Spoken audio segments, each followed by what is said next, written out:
welcome to one of our ongoing projects right here. I'm Nikki Rosenberg with the Invest with Nikki podcast, and I'm joined by Steve Bradshaw with BB Co. Say hi, Steve. Hey, everybody. Yeah, so I want to share with you guys how we started this project. How did we get here, right? I had a client reach out to me through the Savvy Network. She needed to close something as soon as possible that was a value add project that she could generate at least $500,000 in value add. So we went to work. I actually had this property under contract with 2 other buyers before her. So I knew the home very well. I knew what it needed. I had walked it with contractors. I knew the size of project and I knew the potential in this property. Plus, I had already started working on the owners to really get them down in price.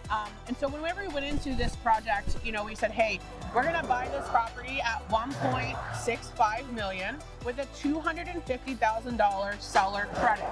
A seller credit is a post-escrow holdback where essentially the seller puts that $250,000 into escrow with the title company, and the buyer can use those funds to renovate, furnish, or do anything that they want with that property. So I had already gotten to that place with the seller of knowing that, hey, they're willing to do the $1.65 million purchase price with a $250,000 seller escrow holdback, okay? This really allows the buyer to come less cash out of pocket and acquire a property like this by just doing the down payment. Some lenders will let you do even 10% down on these types of projects. So that 10% down puts you in very minimal cost to acquire the property, and then you have that seller holdback that's gonna allow you to pay for a lot of your renovations. It didn't cover the entire renovation, but it did cover a good chunk. So as we went through the process of getting this property under contract, negotiating with the sellers, doing our inspections, doing our due diligence, which was quite a bit,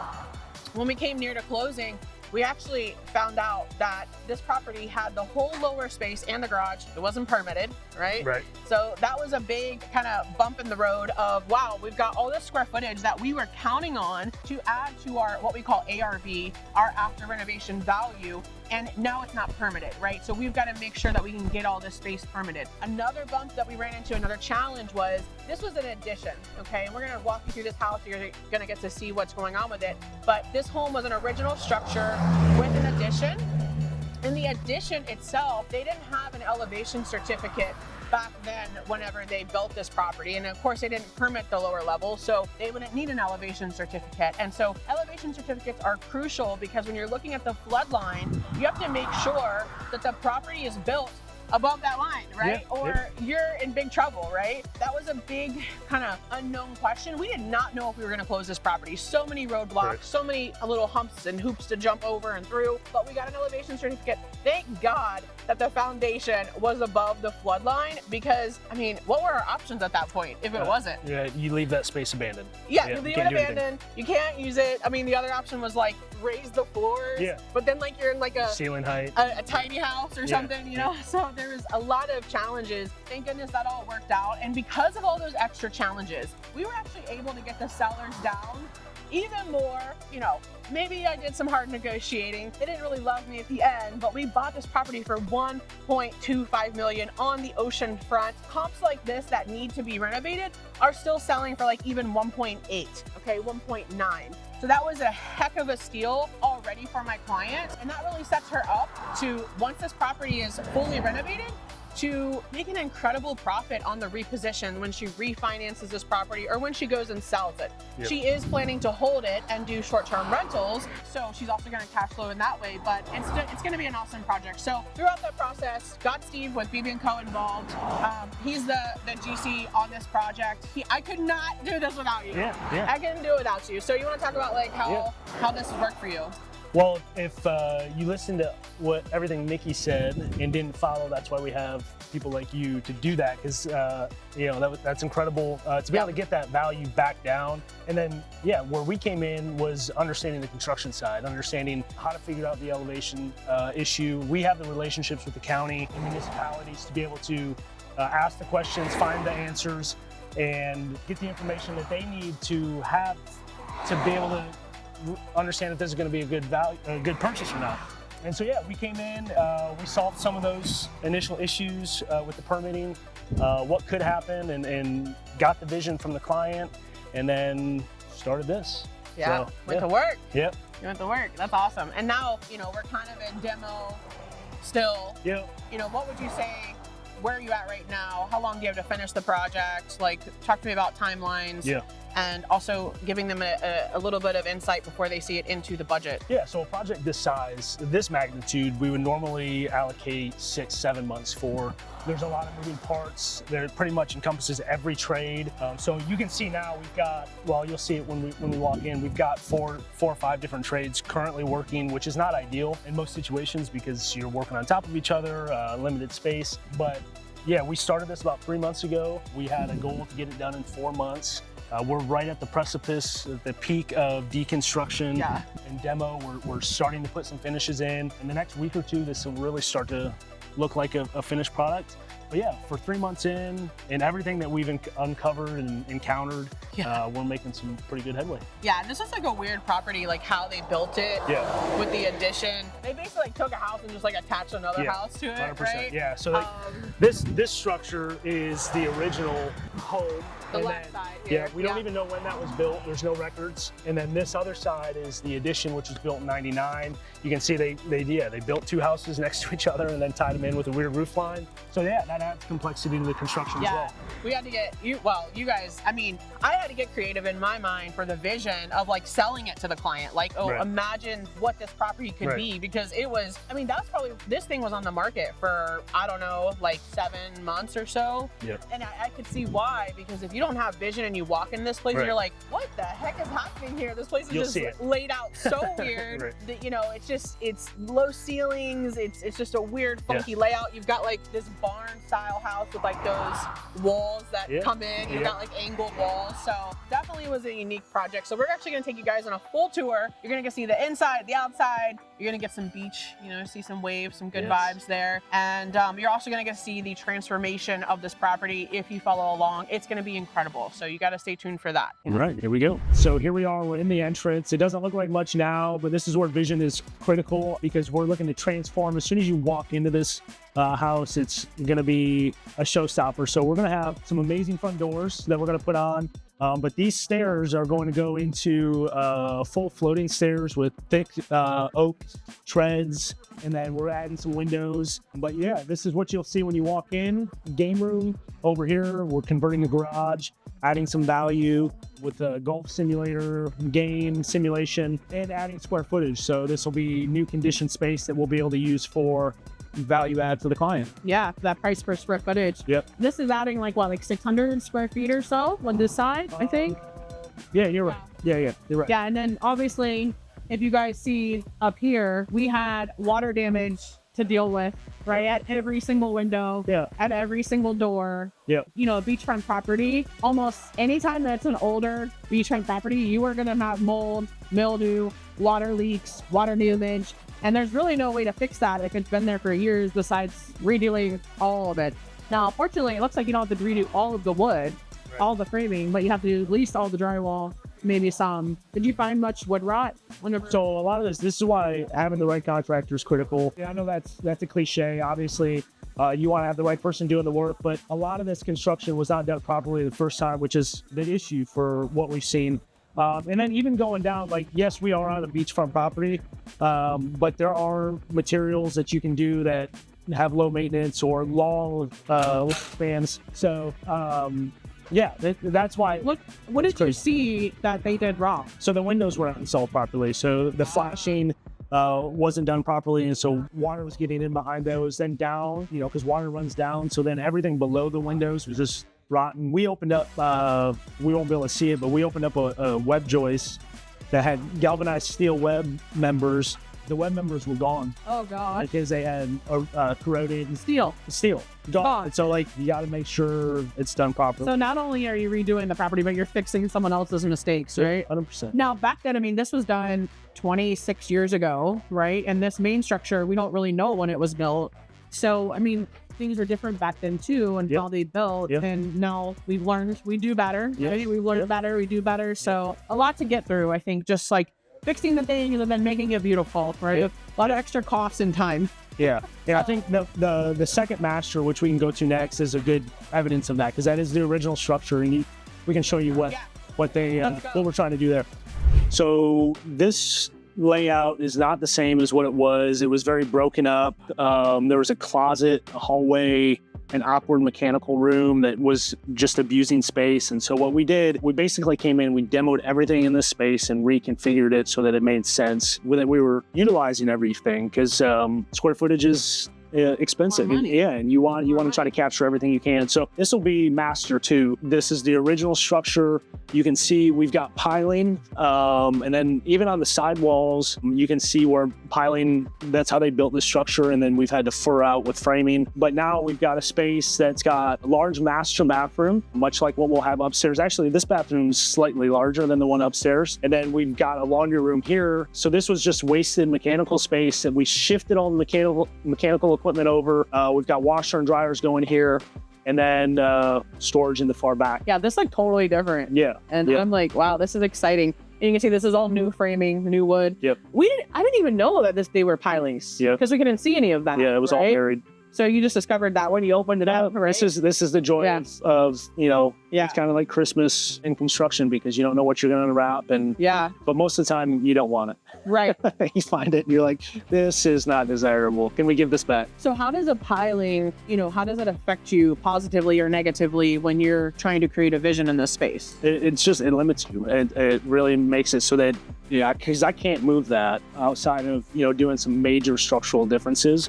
And so we really are beholden to, in fact, we had an original, when we were going through the design phase, we had an original idea what we wanted to do with the space, the owner and I and the designer. And I had to tell them, we can't. we gotta probably go to plan not B but C. Right. But we made it work. It's we're doing the best with what we have. And so being able to pivot mid-project. Yeah. I mean, some people that are not experienced, and let's talk about pilings. Some contractors have never even dealt with a property that has pilings, right? Because this is more unique to coastal properties, right? Because you're building on sand and you have to drive something into the ground, whether it's a concrete piling or if this is a wood piling, you have to drive stuff in the ground to keep the foundation and the structure in one place, right? So it doesn't like all wash away. So this is something that's unique. If your contractor has never done a coastal property, never worked with pilings, that can get really tricky, right? You've got one plan, you've already paid for maybe architectural designer, you've already got your vision of what you're doing, and then now you open the wall and you've got a whole freaking piling. And this was not the only experience that we had. We opened the wall and we're like, oh, okay, so this is just another example of the fluidity that needs to happen on a project like this. So like the engineer, we've had to contact him a couple times and say, hey, we found something else. We need you to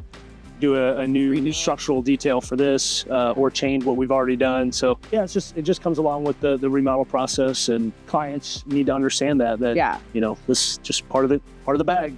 Yeah, that's the thing is like our mutual client, I found the property, did the acquisition, helped her buy it, and then obviously connected her to you. But she has to have a lot of trust in this process because that is a huge monkey wrench, right? And if you're so rigid and stuck on what you want and you're not able to be flexible or trust your team, you would be really stressed out and frustrated. And, thank goodness that we've got that trust and, we have the client's best interest. Yes. But also need to make the project make sense, and it has to be structurally sound. Yeah. It has to look good. If you're not of the type of client that can handle curveballs, changes, then this is not the type of work for you. These are not the investments that you want to get involved in, because you have to have that kind of carefree understanding. And I'll say this client's been tremendous. I was talking with another trade partner earlier today about how, we all have expectations. We all have a desire.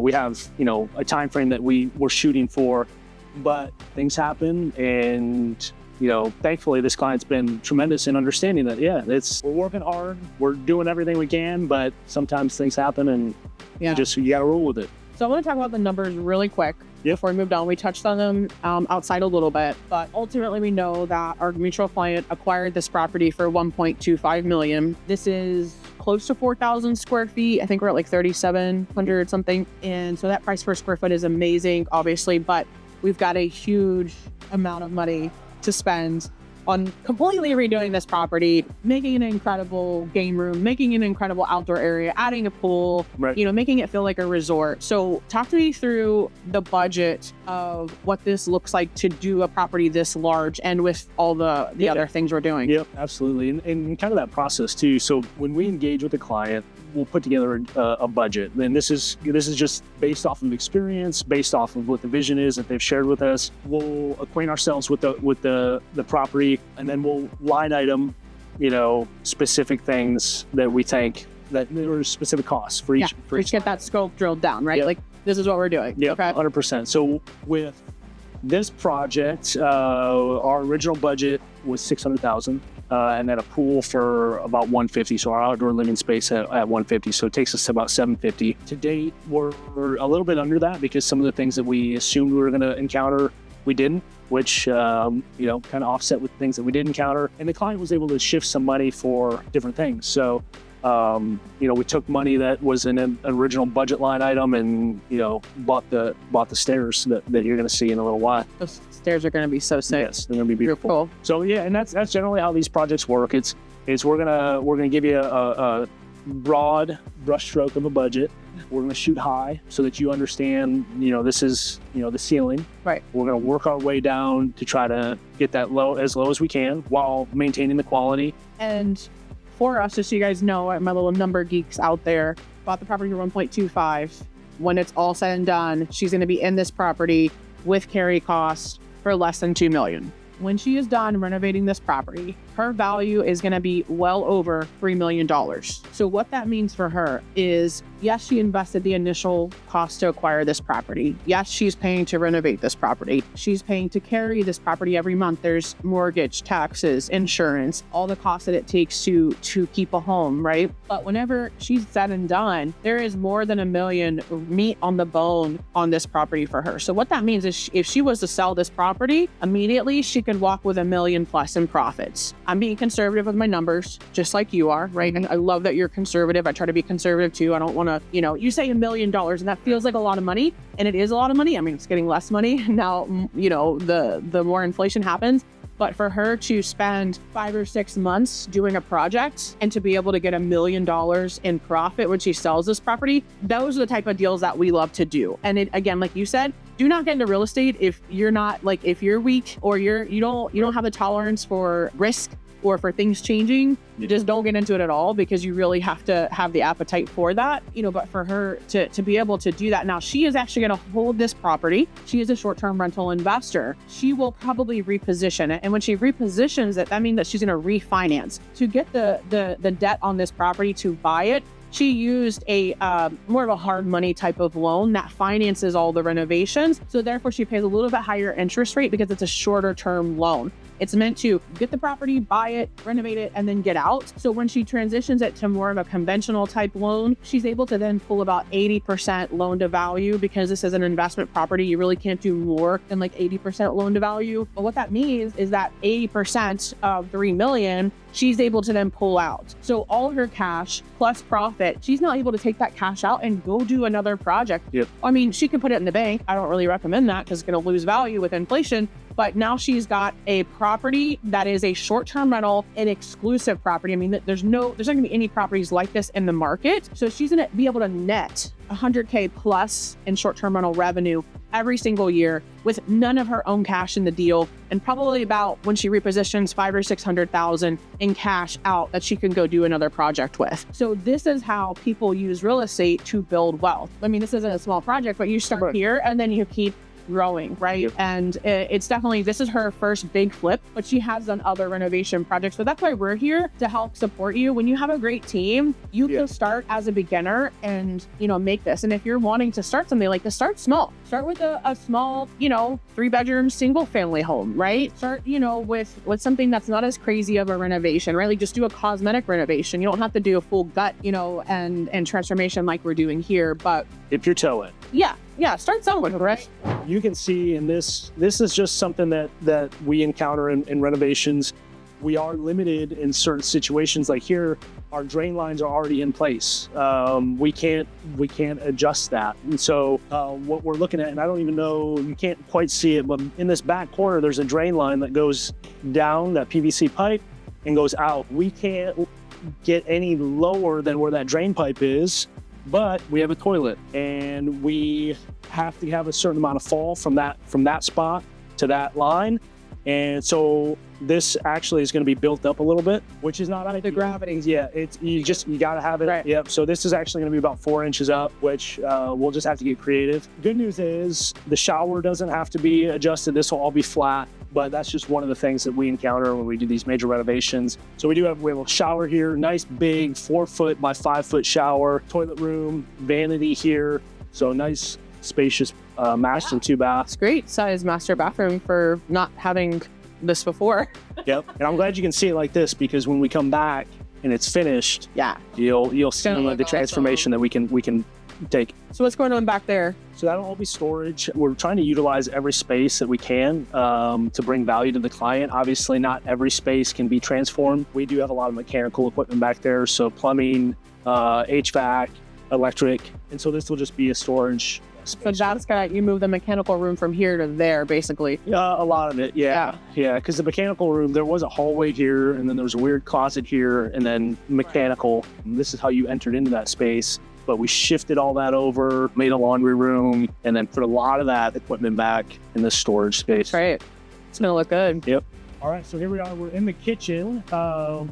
This space was a little bit broken up. We had different ceiling elevations. We had kind of a horseshoe kitchen. So there was a wall here with countertop.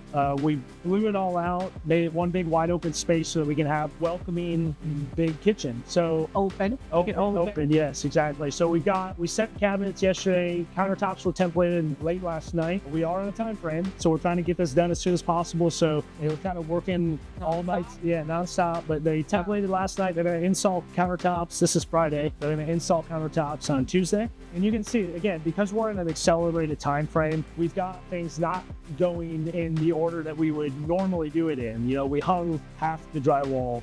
We got electricians still doing their rough in, but yeah, we got countertops coming in a couple days. But this is how we're trying to get this project done as soon as possible. And then you'll see this later, but as we walk into this space, we've got another bedroom in the back. This is going to be a hidden bunk room for the kids. So these are the things that I know you can speak to of you got to have those little touches that are like, man, this is unique. This is a wow factor. So our kitchen cabinets are going to come over, and there's going to be what looks like a pantry door. You'll open that up. You'll walk into what'll be the kids' bunk room. And then so back in here, we reconfigured this entire space. This was actually a laundry room. There was a bathroom in the back here, and then this all was wide open. And so we framed this to make another bedroom. So we're adding a bedroom, which is great. Loading value, right? Relocated the laundry back downstairs where we just came from.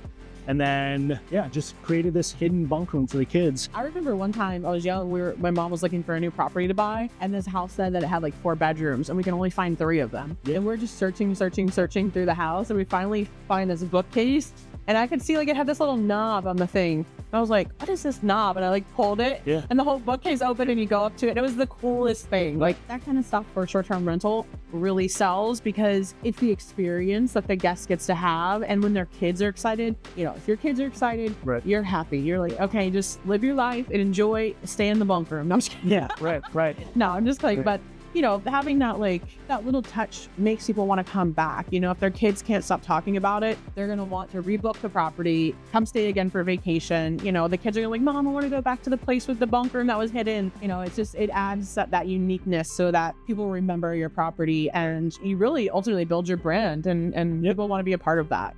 Absolutely. So this was a weird setup. Obviously, we had the original structure, new structure.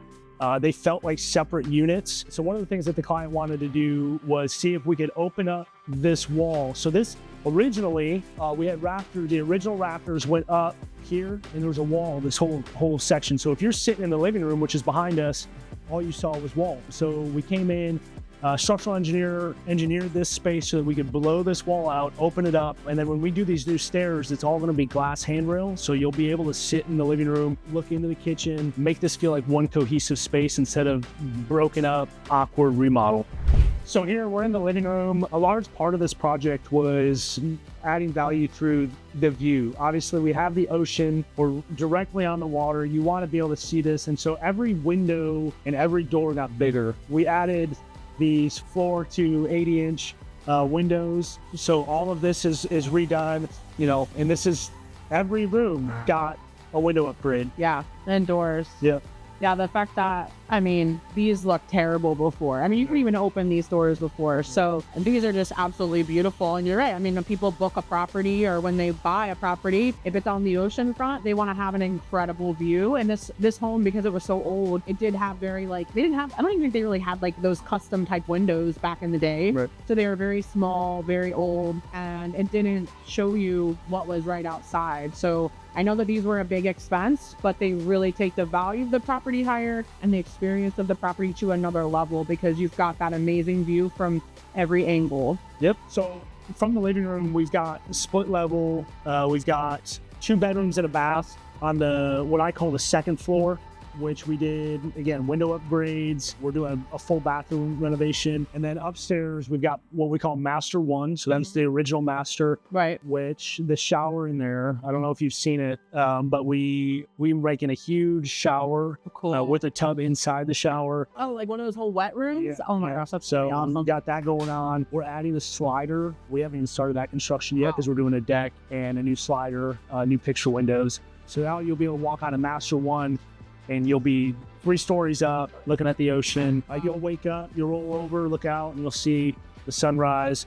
Amazing picture. So yeah, we got 4 bedrooms and 2 bathrooms. And then another thing that I forgot to mention is we added this bathroom, this half bath that was a closet. And we didn't have a bathroom on this floor. Right. So this is like the main living area, so for experience wise, you don't want to have to go downstairs to go to the bathroom when you're in your living area. You want to have one here. So not only does it add to the experience, it also adds value because adding more bathrooms increases the overall value of the property, right? Yep.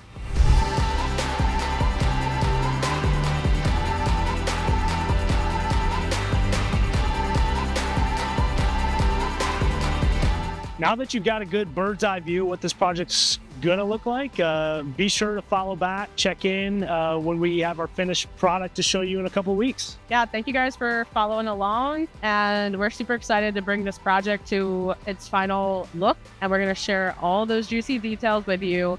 Thanks for watching. I'm Nikki Rosenberg of the Invest with Nikki podcast.